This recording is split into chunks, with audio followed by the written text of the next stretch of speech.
안녕하십니까. 7월 29일 금요일 말씀 묵상 함께 시작하겠습니다. 오늘도 사랑하는 말씀으로 하루를 시작하시는 귀한 성도님들이 하나님의 능력과 은혜와 권세를 경험하는 하루가 되시기를 간절히 기도합니다.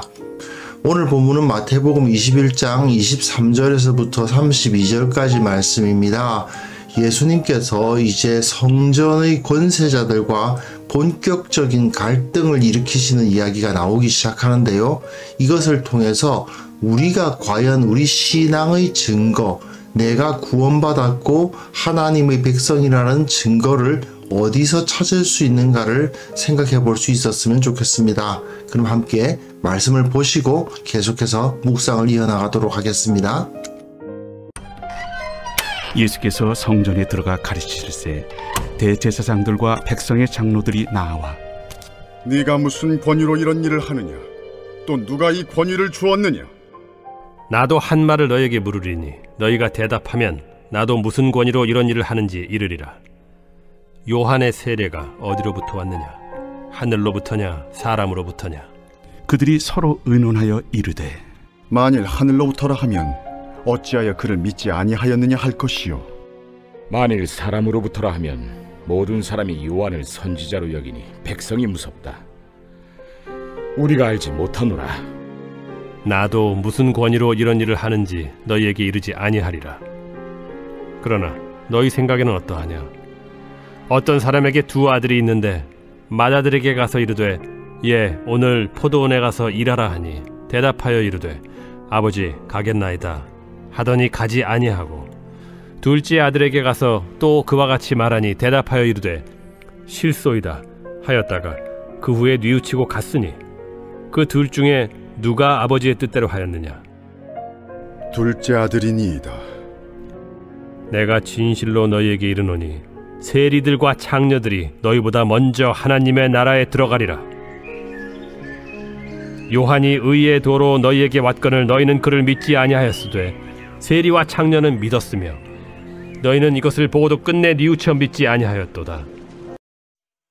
네, 말씀 잘 보셨습니까? 우리는 지금 이 특별히 마태복음 21장 22장에서 예수님께서 예루살렘에 입성하시고 순환이 시작되는 것을 보게 되는 거죠. 그 가운데서 계속된 갈등 가운데에서 기득권자들의 공격을 당하시는 모습을 볼 수 있지만 그러나 사실 예수님을 이길 수 있는 자들은 없었다는 것을 볼 수 있습니다. 어제 본문에서 예수님께서 성전 청결을 다 행하시고 그리고 무화과 나무가 마르는 것을 보이시면서 이젠 더 이상 이 성전이 기도하는 집이 아니라 너희가 새로운 성전, 기도하는 집으로서의, 기도하는 공동체로서의 권위를 갖게 되었다라는 것을 가르치셨죠. 이제 오늘 본문부터는 기존의 성전, 그러니까 예루살렘 성전의 기득권자들과 새로운 성전을 이끄시는 예수님의 충돌을 볼 수가 있습니다. 물론 예수님께서 이전에 기득권자들과 충돌을 안 일으키셨던 건 아니죠. 하지만 이전까지는 갈릴리에 있었던 예루살렘 사람들이 보기에는 좀 촌동네의 바리새인들과 충돌을 일으키셨다면 이제는 성전, 이 당시 유대인들이 생각하기로는 자기들이 가장 높은 사람들, 그 사람들과의 갈등을 예수님께서 일으키고 계신 것입니다.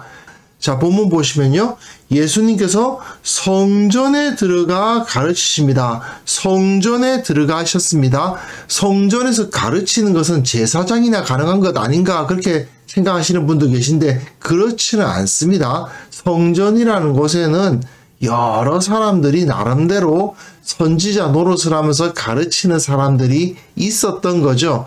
사실 예수님께서도 그 여러 사람들 중에 한 명처럼 보일 수도 있었습니다. 하지만 그 파급력이 굉장하죠. 성전에서 자기가 막 선지자인 양 하면서 막 가르치면 그 앞에 한 두세 명 듣다가 휙 가고 뭐 이렇게 되는 그런 일들이 많이 있으니까 내버려 두었는데 예수님은 그 정도 수준이 아닌 겁니다. 엄청난 파급력을 가지고 사람들이 모이고 그 가르침을 듣고 있으니 대제사장과 백성의 장로들이 네가 뭔데 그 말이죠. 네가 무슨 권위로 이런 일을 하느냐 그렇게 묻는 것입니다. 그랬을 때 예수님께서 뭐라고 대답하시느냐 하면 나도 한 말을 너에게 물으리니 너희가 대답하면 나도 무슨 권위로 이런 일을 하는지 이르리라. 요즘 같았으면은 내가 먼저 물어봤으니까 내 질문에 답변부터 해라 이렇게 답을 할 수도 있을지 모르겠습니다만은 이런 방식은 이 당시 랍비들이 자주 쓰는 방식입니다. 랍비들의 대화에서는 네가 한 질문과 같은 질문을 할 테니까 내가 한 질문에 답할 수 있으면 이미 너는 그 답을 알고 있는 것이니 내가 굳이 그것에 대해서 답을 할 필요가 없다. 이런 식의 이야기들을 많이 했던 거예요. 아마 대제사장과 장로들도 마찬가지 대화를 했을 거예요. 그러니 예수님도 똑같이 그 말에 대한 대답으로 내가 질문을 드리겠소이다. 요한의 세례가 어디서부터 온 것입니까? 하늘의 하나님의 권세로 세례 요한이 세례를 주었습니까? 아니면 사람으로부터, 즉 자기 마음대로 그냥 한 겁니까? 이렇게 질문을 하신 거죠. 자, 이런 상황에서 이제 대제사장들입니다. 대제사장들이라는 이 표현이 참 재미있는 표현인데요. 대제사장은 사실 한 명밖에 있을 수가 없는데 이 당시 대제사장은 로마의 권세와 결탁해가지고 로마에게 뇌물을 먹이고 기존의 대제사장을 내쫓고 자기가 대제사장이 되기도 하고 또 원래 대제사장은 자기가 죽고 나면 그 자녀 중에 한 명이 대제사장을 받게 되는 세습직인데 자기가 이제 좀 나이도 들고 힘들다고 자기 사위한테 대제사장 넘겨버리고 이런 일이 벌어지는 거예요. 그러니 대제사장이라는 단어는 단수로만 존재해야 할 단어인데 복수로 존재하는 그 자체로 부패했음을 알게 하는 단어죠. 이 부패한 자들이 답을 하는데 서로 의논하여 말합니다. 그런데 어떻게 의논을 하느냐 하면 만일 하늘로부터라 하면 어찌하여 그를 믿지 아니하였느냐 할 것이요 사람으로부터라 하면 모든 사람이 요한을 선지자로 여기니 백성이 무섭다. 정치적 판단을 하고 있다는 것을 알 수 있죠. 답은 나와 있어요. 모든 사람이 요한을 선지자로 여기고 있습니다. 이게 답이죠.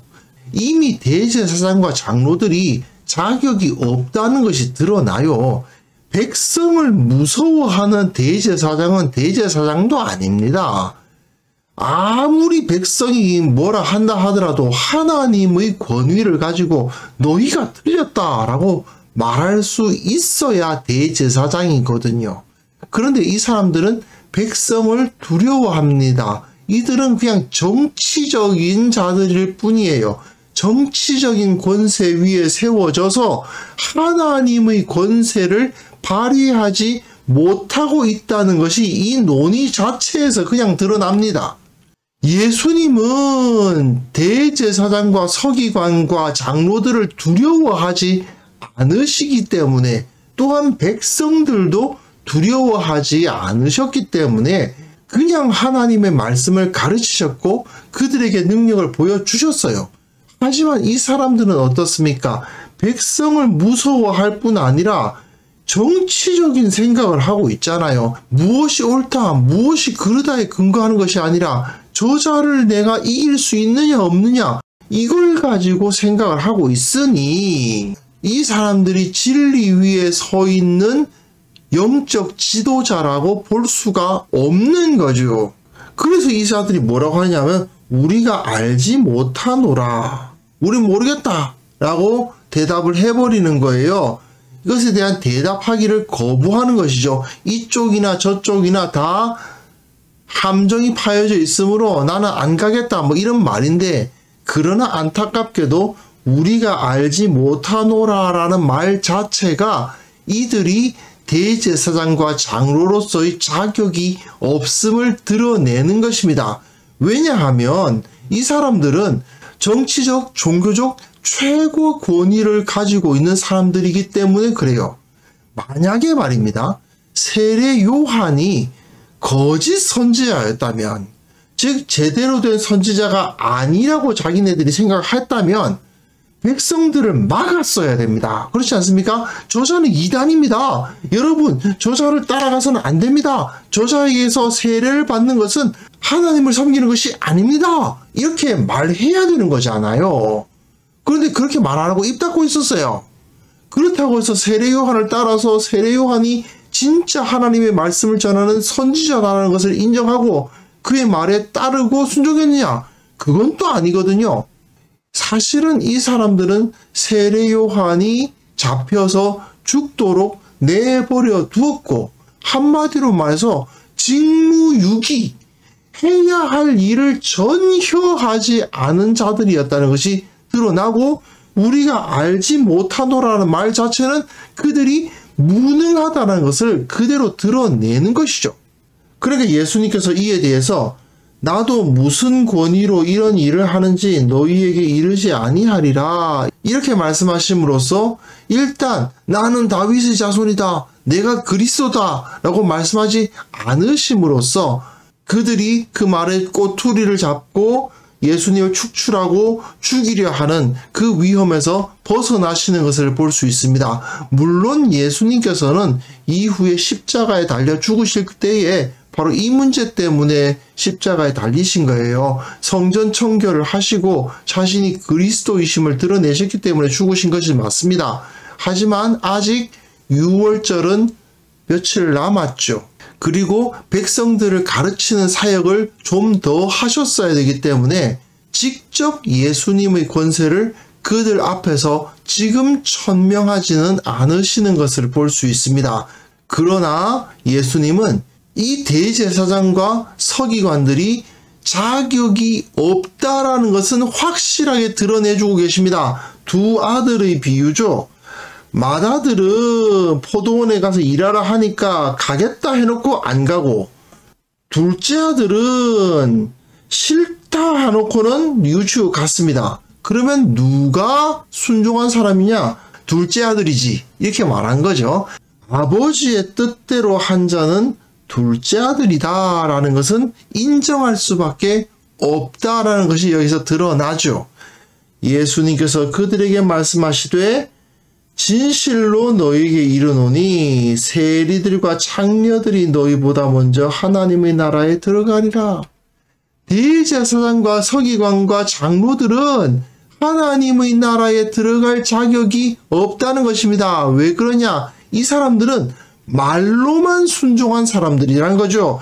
맏아들처럼 가겠나이다 하더니 가지 아니한, 말로는 하나님을 섬긴다고 하지만 정작 하나님을 전혀 섬기지 않은 사람들이고, 그에 비해서 세리와 창녀들은 겉으로 보기에는 하나님을 섬기지 않는 자처럼 보이지만, 그러나 이후에 회개하고 세례 요한에게 나아가서 회개의 세례를 받는 그런 활동을 한 이 사람들은 하나님 나라에 들어갈 자격이 있다라고 선포를 하시는 것입니다. 결국은 요한이 의의 도로 너희에게 왔거늘, 요한은 너희들은 모른다고 했지만 사실은 요한은 하나님에 의해서 세워진 참된 선지자였다. 그러나 너희는 그를 믿지 아니하였다. 그러나 세리와 창녀는 믿었다. 너희는 이것을 보고도 끝내 뉘우쳐 믿지 않았다. 그러므로 너희는 하나님의 나라에 들어갈 자격이 없다라고 결론을 내리시는 거죠. 사실 선지자, 하나님의 사람이 세워짐에 있어서 대제사장이나 장로들이 생각하는 것처럼 무슨 자격 요건이 필요한 적은 한 번도 없었습니다. 사울 왕, 다윗 왕이 왕으로 세워질 때 무슨 자격 요건이 있었습니까? 그냥 하나님께서 지정하시고 그에게 기름을 부어서 이스라엘의 왕이 되었습니다. 선지자들도 마찬가지예요. 그가 선지자가 되는 것이 무슨 어느 학교를 나와서 졸업장을 따고 무슨 자격 시험을 쳐서 선지자가 됩니까? 그렇지 않습니다. 하나님의 말씀이 임하면 그가 선지자가 되는 거예요. 중요한 것은 그들이 어떤 열매를 맺었느냐 하는 거 아니겠습니까? 세례 요한은 수많은 사람들이 그에게 몰려와서 그에게 세례를 받고 그의 가르침을 들었어요. 그 자체가 그의 열매입니다. 수많은 사람들이 하나님의 나라를 꿈꾸게 만들었고 그것을 통해서 자기들이 회개하고 죄를 뉘우치게 하였습니다. 그런데 대제사장과 장로들은 뭐 했나요? 그 성전 중심으로 정치 싸움밖에 한 게 없어요. 거기서 악한 짓을 한 것밖에는 다른 것이 없어요. 자기네들이 이권 차리는 것밖에 한 것이 없거든요. 그러니 그 자들이 하나님의 나라에 들어갈 수가 없는 것이죠. 여기서 우리들은 하나님의 권세를 힘입어서 주님의 일을 하는 자격이란 것이 어떻게 주어지는지를, 그리고 그들이 그 자격을 가졌음을 어떻게 알 수 있는가를 확실하게 배울 수 있습니다. 예수님이 하나님의 권세로 사역을 하셨나? 아니면 사람의 권세를 따르셨나? 이거는요, 그 하신 일들, 곧 그 열매들이 증거가 된 것입니다. 지금 대제사장과 서기관들은 사람의 권세를 따른 자들이잖아요. 뇌물 바쳐가지고 그 자리를 차지한 자들이라고요. 사람의 권세를 따르는 자들이 자기가 이름이 대제사장이라는 이름을 갖고 있다는 이유로, 옷을 대제사장의 옷을 입고 있다는 이유로 하나님의 권세를 받은 자인 양 행동했을 때 과연 하나님께서 그들을 인정해 주시겠느냐? 말도 안 되죠. 세례 요한 역시 그 사역으로 열매를 맺었고 그걸 통해서 선지자로 인정받을 수밖에 없었고, 예수님 역시 그 사역과 가르침의 열매를 통해서 예수님의 권위는 드러날 수밖에 없었던 것입니다. 이 당시 대제사장의 권위는 사실 로마의 권세로부터 나왔지 하나님으로부터 나온 것이 아니었거든요. 이걸 우리는 분명하게 깨달아야만 됩니다. 우리는 과연 하나님의 권세를 소유한 사람인가? 이런 모습을 보면 우리가 정말 하나님의 권세를 소유한 자로서 어떤 열매를 맺고 있는지에 대해서 생각하지 않을 수가 없습니다. 정말 나는 말로만 하나님을 믿는다고 지금 말하고 있는 것은 아닐까? 겉으로는 뻔지르르하게 하나님을 믿는 것 같지만 정작 내 안에서, 내 심령 안에서 예수 그리스도를 믿는 믿음은 전혀 없는 그런 자는 아닌가? 우리는 철저하게 나 자신을 돌아보지 않을 수가 없습니다. 그래서 우리가 정말 매일마다 나는 과연 어떤 면이 예수님을 닮았고 어떤 모습으로 주님께 영광을 돌리고 있는지 점검해 보아야 됩니다.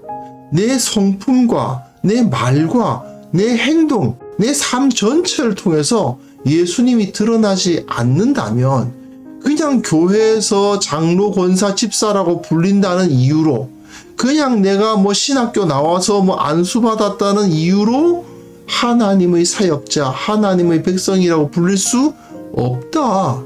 그걸 철저하게 깨닫고, 그렇다면 내가 어떻게 예수님께 영광을 돌리고 있으며, 그렇다면 내가 어떻게 예수님의 향기를 이 땅 가운데 드러내고 있는가?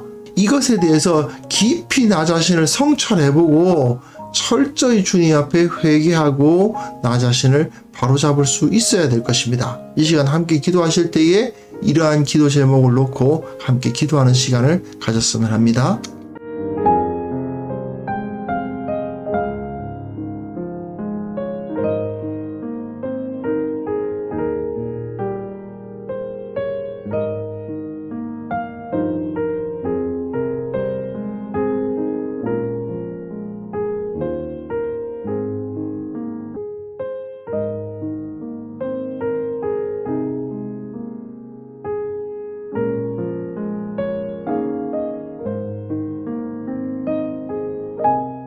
거룩하신 하나님 아버지, 내 삶을 통해서 나의 말과 행동과 내 얼굴 표정과 내 손짓 하나하나를 통해서 예수님의 모습을 드러내게 하여 주옵소서.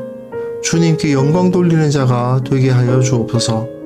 참으로 주님을 닮은 자라는 평가를 하나님과 사람으로부터 들을 수 있는 그러한 자로서 성숙해 나갈 수 있도록 도와주시기를 원합니다. 주님, 참으로 우리가 주님 앞에 너무나도 부끄러운 모습만 가지고 있지는 않은지 나 자신을 돌아보고 반성하고 회개하고 바로잡을 수 있도록 주께서 은혜를 베풀어 주옵소서. 이 땅의 모든 교회가 주님께서 기뻐하시는 열매를 맺고 그것을 통해서 주님께 영광을 돌리고 하나님이 실로 살아계심을 드러내는 그러한 공동체가 될 수 있도록 도와주시기를 원하고 바랍니다. 참으로 주님을 만나고 주님의 능력을 힘입지 않고서는 이 세상 가운데서 이 일을 감당할 수 없사오니 주여 주님께서 붙들어 주시고 주님께서 우리를 새롭게 하여 주옵소서. 주님, 이 시간 특별히 기도하옵기는 이 나라와 이 민족을 불쌍히 여겨 주옵소서. 이 땅을 다스리는 통치자와 권세자들이 예수님 시대의 대제사장들과 장로들처럼 되지 않도록 도와주시고 저들이 하나님을 두려워함으로 말미암아 주님을 성실히 섬기게 하여 주시고 주님 앞에 무릎 꿇게 하시고 주님의 그 권세 앞에서 순종함으로 말미암아 이 땅을 하나님께서 기뻐하시는 땅, 하나님의 뜻이 성취되는 땅으로 만들어 주시기를 원하고 바랍니다. 이 땅을 불쌍히 여겨주시고 우리의 기도를 들어주시고 참으로 이 땅에 살아가는 자들이 주님의 영광을 바라볼 수 있도록 주께서 은총을 내려 주옵소서. 아버지, 오늘 하루도 주님께서 우리를 지켜주시고 우리의 모든 일거수일투족을 주님께서 지켜 보호하여 주시며 무엇보다도 주님을 의식하고 주님과 동행하고 주님께 감사하고 기도하기를 그치지 않는 하루가 될 수 있도록 도와주옵소서. 주님께서 우리와 함께 하심을 믿습니다. 주님께서 함께 하실 때 우리가 주님의 권세를 가지게 됨을 믿습니다. 주님의 권세로서 이 땅 가운데 주님의 능력을 발휘할 수 있음을 믿습니다. 주여, 이 믿음을 가진 자들에게 복의 복을 내려 주옵소서. 예수님의 이름으로 기도합니다. 아멘.